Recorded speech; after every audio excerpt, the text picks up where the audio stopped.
Let me ask, because I think almost all of you have mentioned the necessity as we move forward with these extraordinary opportunities that we have the workforce, and how we build that, how we develop the engineers, how we are able to partner. And I appreciated the mentoring program at the Chicago Quantum Exchange Mentoring Program. But let me ask the question, in terms of our level of preparedness, you know, and I appreciate what was announced yesterday at DOE with $218 million in the research awards. I think that is significant. But when we think about what's happening around the world, I mentioned, and it's been mentioned, the incredible investment that China has put forth, $10 billion. The EU has a quantum manifesto to move forward with a $1.1 billion flagship initiative. The UK has invested $440 million in a national quantum technologies program.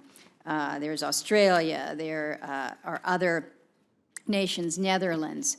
So as we compete for these individuals that will help us advance, are we growing our own? Are bright, focused individuals being wooed away by other nations that are perhaps investing more in this initiative? Help me out in understanding kind of where we are in competing for the best and the brightest, and how we can do more to ensure that that everything lines up in terms of our opportunities. And I throw that out to the whole panel. Mr. Hohendahl, if you want to start. Yeah, thank you, Senator Murkowski. Yeah, we've been developing a team, again, for a number of years, and we're all over the world right now. We have labs in the Netherlands. We have a lab in Copenhagen. We also have a lab in Sydney, Australia. We happen to have labs in Purdue and Santa Barbara as well. And then, of course, in Redmond. There was no way that we were going to be able to get enough physicists to come to Redmond, and so we had to go throughout the world in order to staff our program. I would say, in my humble opinion, that the rest of the world seems to be a little bit ahead of us in terms of generating the next level of workforce. A lot of kids in physics, a lot of kids in engineering there. What we're able to do as a multinational company at Microsoft, we were able to attract these resources and have them work on the programs that we've been working on. I would say we do, and I try to outline it, we do need to continue to work on this quantum workforce.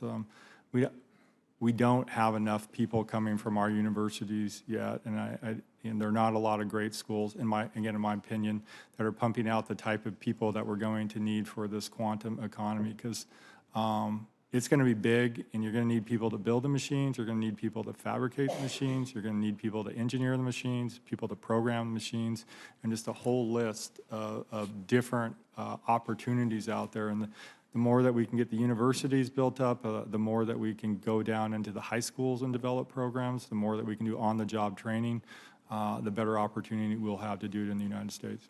Dr. Siddiqui? Let me address the question in two parts.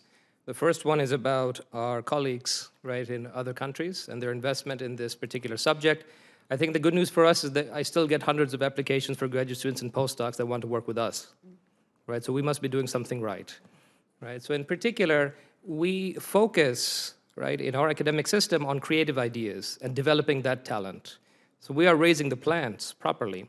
The question is, what happens when they want to leave and get a job, right? Is there an opportunity there? And that was what I was alluding to in my remarks.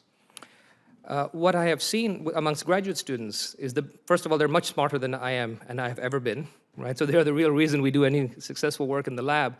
That means that we must treat them really as equals, right? And be honest with them and say, what are the right career choices? Where can you go, with that talent? And I must say, before quantum really took off in this particular phase, I would have many different suggestions for them, perhaps in biotech or someplace else, because physics is a way of thinking. There are many things you can do with that degree.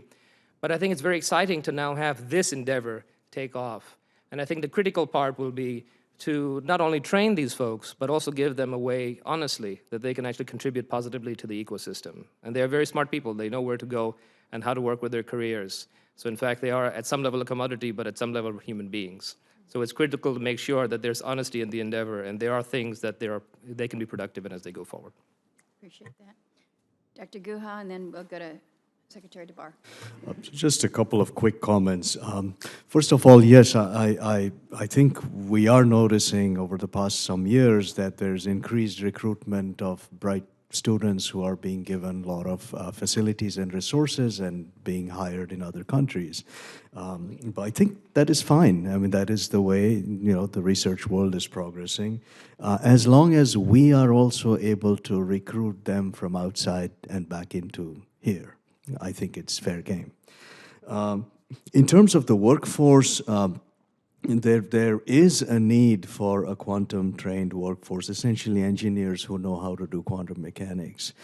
And we need to be smart in the way we do this. Today, for instance, most of the people involved in quantum information sciences come with physics backgrounds, chemistry backgrounds, and the material science community is just getting into it. The computer science community is just getting into it. But this now also needs to include the electrical engineers, the mechanical engineers, the packaging research people. So that whole ecosystem needs to be pushed out. That is not happening right now, and we need to consciously work towards that.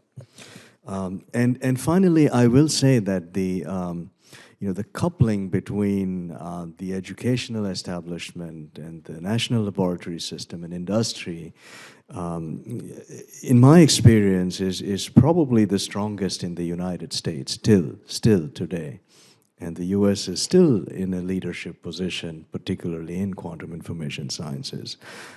So we need to simply build on these. A lot of the other countries are essentially trying to, grow from a position that's below in terms of the sophistication. So I think if we do this smartly with our investments, I think we can continue to be ahead. Thank you. Undersecretary DeBar, I'm well over my time, but since everyone has brought this up, I'll certainly allow DOE to weigh in here. Thank you, Chairman. So I think, just to state a few facts, the United States is the leader in particle physics in the world. As I mentioned, 40% of all the Nobel Prizes in the world in physics are from people who work just in our national labs, so not even counting people who have not. People still wanted to come to this country, and people are very excited about this topic. So I'm every day when I sit and talk with my labs and talk about where we are in technology versus others, I think we're in a very positive place. I can tell you that there are people around the world who would rather know what's going on at Oregon and at Berkeley than what they're doing themselves. I can say that with a high degree of confidence. So I think we're in an excellent place for the beginning of a long journey.